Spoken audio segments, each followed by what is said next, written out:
Hello, everyone, and welcome. I'm Mark Janish. This is the February 9th edition, 2018, of the From the Bench podcast. I'm your host, Mark Janish.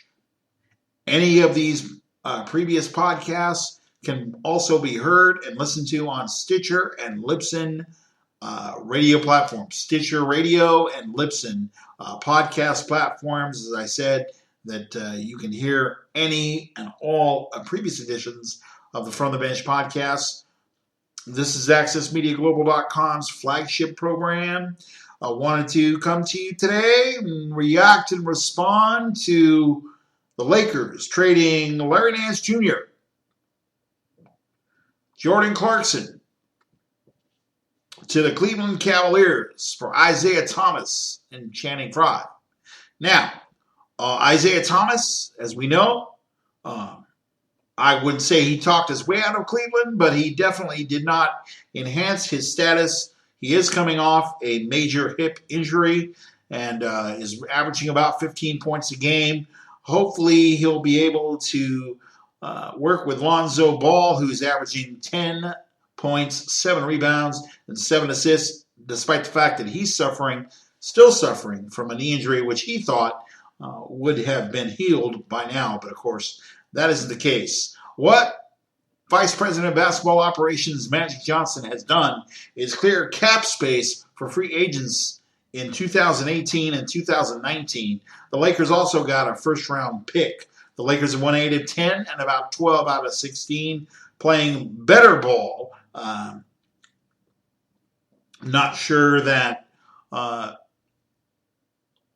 shipping Nance to Cleveland was a good thing, although his daddy played for Cleveland in the 80s and the early 90s when Cleveland had the likes of Craig Elo, Mark Price, and Brad Daugherty in Cleveland. So Cleveland increased and moved ever closer to an Eastern Conference championship. I tuned in last week to their 140-138 overtime win. The last second shot with 1 second left by LeBron James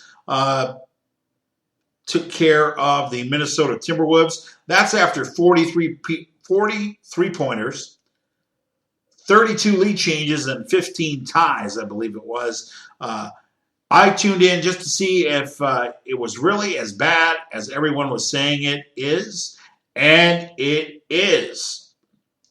The Cleveland Cavaliers probably going to finish in the third spot. I'm not sure that they can overcome Kyle Lowry and DeMar DeRozan from Toronto as far as the Raptors being in, I believe they're in second position at this time. I know Cleveland's in third.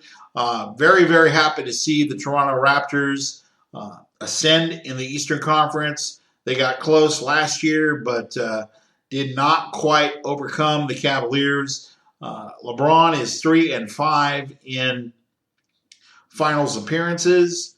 However, in this case, I have to say and give LeBron some credit. We know that LeBron James and his handlers, Rich Paul and company, are leveraging him because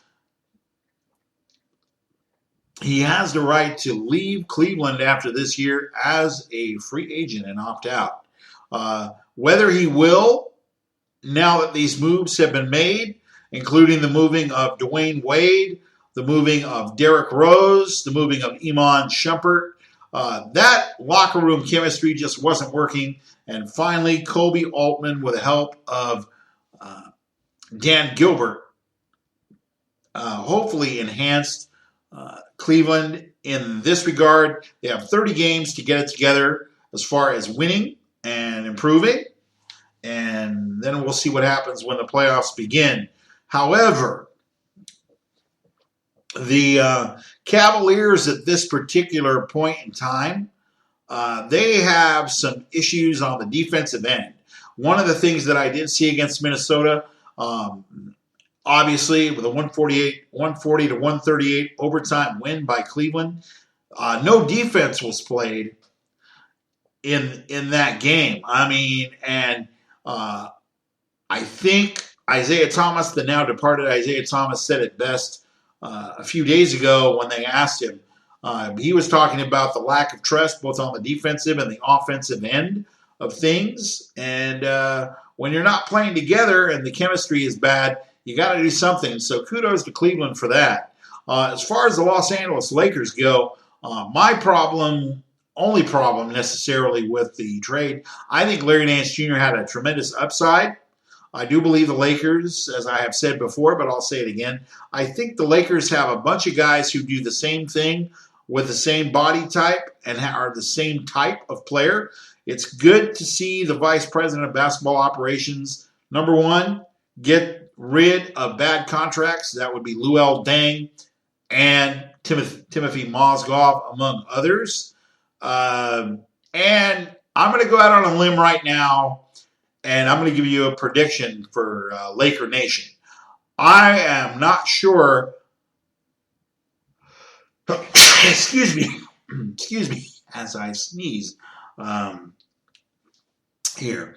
I do believe that Julius Randle will not be retained by the Lakers. Why do I say that? With the expiring contracts of Channing Frye and Isaiah Thomas, the Lakers have freed up at least $47 million in cap room space. They're going to free up more cap room space by not retaining the services of Julius Randle. Julius Randle is a serviceable player. He can score, but Magic Johnson has intimated and indicated that Brandon Ingram is a cornerstone player on which to rebuild this franchise. So I'm not expecting Julius Randle to be in a Laker uniform after next year. So with that said, the Lakers are going to continue to play out the string. They're playing very well, and we will see if Magic Johnson retains Luke Walton. Luke Walton wasn't necessarily his guy, but we'll see if Luke Walton stays, and the Lakers are actually doing a lot better than they have been. In about 39 minutes from now, at the 4 o'clock hour Pacific time, the Detroit Pistons and Blake Griffin are going to face the revamped Los Angeles Clippers. Congratulations to Lou Williams for signing a 3-year, $24 million extension with the Clippers. The only problem that the Clippers really did have, they didn't have any takers for DeAndre Jordan, who they were seeking to trade, and he was the subject of many, many trade rumors before the deadline, and unfortunately, he is not going to be moved at this particular time. Danilo Gallinari has to continue to perform. Milos Teodosic also needs to continue to perform. So things in Clipperland are looking up, but they are in rebuilding mode. They've made that pretty clear based upon the decisions of consultant Jerry West and, of course, owner Steve Ballmer. One of the things I want to get to here now as we go into the month of February, February 16th, a week from today, the UC Santa Barbara Gauchos baseball team is going to begin to open the season at Cesar Yasica Stadium on the campus of UC Santa Barbara against San Diego State. I'll have the audio for you as I have previously. Also, congratulations to Joe Pasternak and the UC Santa Barbara Gauchos. Leland King and Marcus Jackson, transfers out of Nevada and Rice University, respectively, are continuing to lead the Gauchos. They overcame the UC Davis Aggies on the road. They a 90-81 victory. Leland King and Max Heidegger leading the scoring for the Gauchos. Also, Gabe Vincent, the senior, number 12 in scoring on the UCSB all-time scoring list, pitched in with 18 points.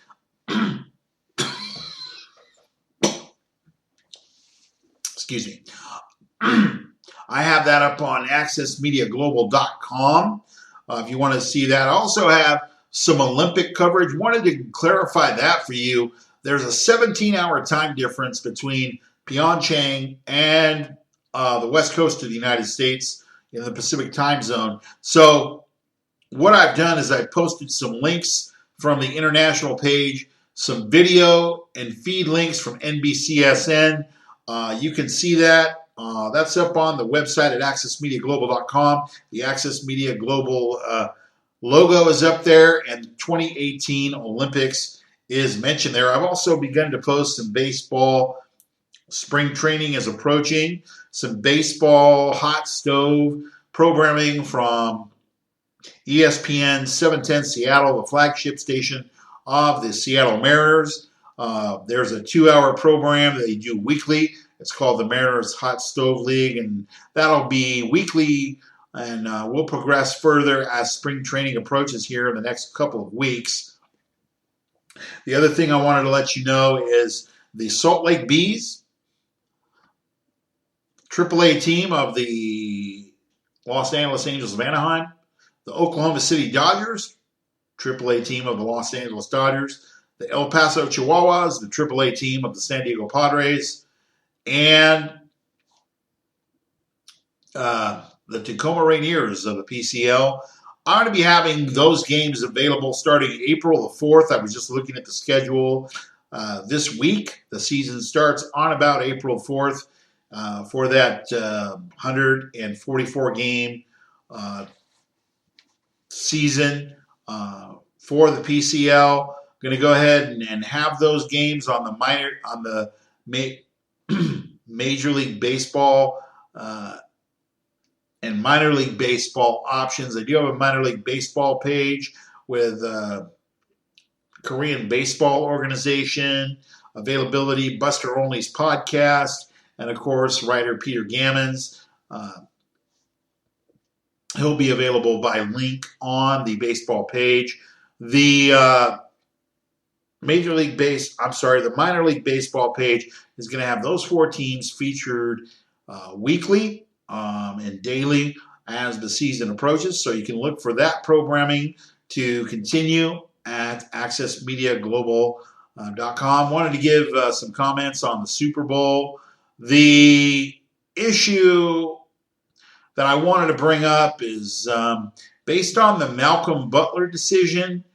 Bill Belichick has made some poor decisions in the past. He doesn't usually make poor decisions in the football realm, but I do believe, based on the excellent performance of Nick Foles, 373 yards, 3 passing touchdowns, 1 interception, and 1 receiving touchdown by Mr. Foles, that giving up that amount of yardage. The total yardage was 1,151 yards, 874 yards passing for both teams. And then, of course, the running of LeGarrette Blount and James White on behalf of the New England Patriots contributed to that circumstance. I'm going to throw out something that I just want you to think about. This is essentially Carson Wentz's team, the Philadelphia Eagles, the world champions, the American football world champions. It's essentially his team, and it is possible that even though Nick Foles only counts $7.6 million next year toward the salary cap, which we haven't got the numbers. I think last year's numbers were like 99 to 102 million, depending on what you read at that particular time. I'm not sure that Nick Foles is going to be around if the right deal comes along. Howie Roseman and Jeff Lurie, the leadership team in Philadelphia, might, and I do say might, if the right deal comes along, maybe a couple of first rounders and maybe a second or third rounder plus 1 other player that's active can convince the Philadelphia Eagles to trade Nick Foles. Nick Foles seems secure where he's at. It would probably behoove the Eagles to keep Nick Foles, but I believe he may yet be traded. As far as the NFL, John DeFilippo is going to be hired. The former OC, he's the quarterback's coach of the Philadelphia Eagles. He's going to be hired for a new job very soon. Matt Patricia hired in Detroit off the Patriots staff. And then, of course, there's Josh McDaniel, who very, very possibly ruined his career by having, at an 11th hour change of heart, rejecting the Indianapolis Colts. However, he did have some assistant coaches that he left high and dry. Fortunately, Chris Ballard, the GM in Indy, is going to honor the contracts, but we'll see what happens as Indy searches for a new coach. I'd like to see Frank Wright, former Buffalo quarterback in the early 90s, backup, be hired from his OC position with the Philadelphia Eagles. And if he does get that chance, I'd like to see him get the job. Now, in other news and notes of sort, I think it's just a matter of time before we see some changes with the NFL rules. I'm not sure that the catch rules, based on what we saw in the Super Bowl, I think the competition committee is going to have to make some changes when they meet prior to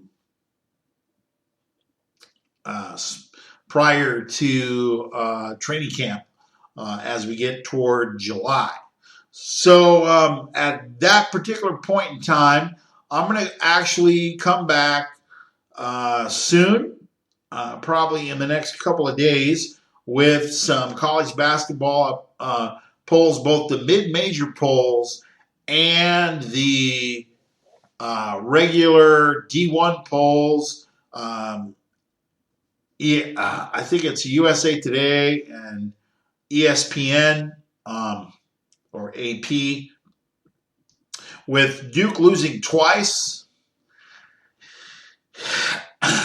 and the St. John's Red Storm, under the capable leadership of Chris Mullen, dealing some losses, some key losses to some high-ranking teams. We'll be looking at that coming up. So at this particular time, stay tuned for the Olympic programming, which I gave you and is available right now at accessmediaglobal.com. Want to wish everybody from around the world listening on Stitcher or Libsyn Radio or wherever social platform you listen on, thanks for doing that. And on a lighter note, I have a question. I need some help.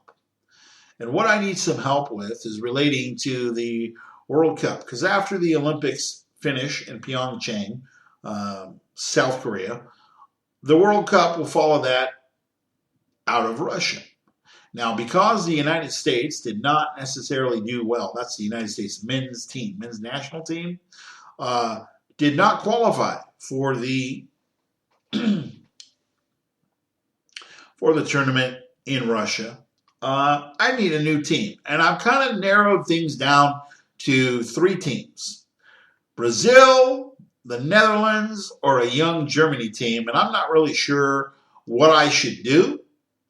So those of you listening to this podcast, if you have any supporting help, you can certainly get a hold of me on the Contact Me page, and we can discuss that, and I can come back in a later podcast to get that done. So for now, congratulations to the Philadelphia Eagles for winning the American Football NFL Championship, first time since 1960 and first time in the Super Bowl era. They lost Super Bowl 39 in 2004, and then, of course, the Super Bowl back in 1980 when the Raiders beat them 27-10. I believe Rod Martin, number 53 for the Raiders, had about 3 interceptions that game. But congratulations to the folks in Philadelphia. I've given you some programming updates and what to look for in the coming months. I appreciate your listenership once again over Stitcher Radio and Libsyn. I'll be back in the next few days. Probably on Monday when the polls come out, we're going to discuss some college basketball. We're going to continue to look toward the spring sports of baseball and other things of this nature. I'm pretty much a devoted baseball fan, so for 26 weeks, starting when spring training begins, you're going to hear me talk a lot of baseball. But for now, I'm Mark Janish. This is AccessMediaGlobal.com and the From the Bench Sports Podcast. Thanks for listening, everyone, and you have a great evening.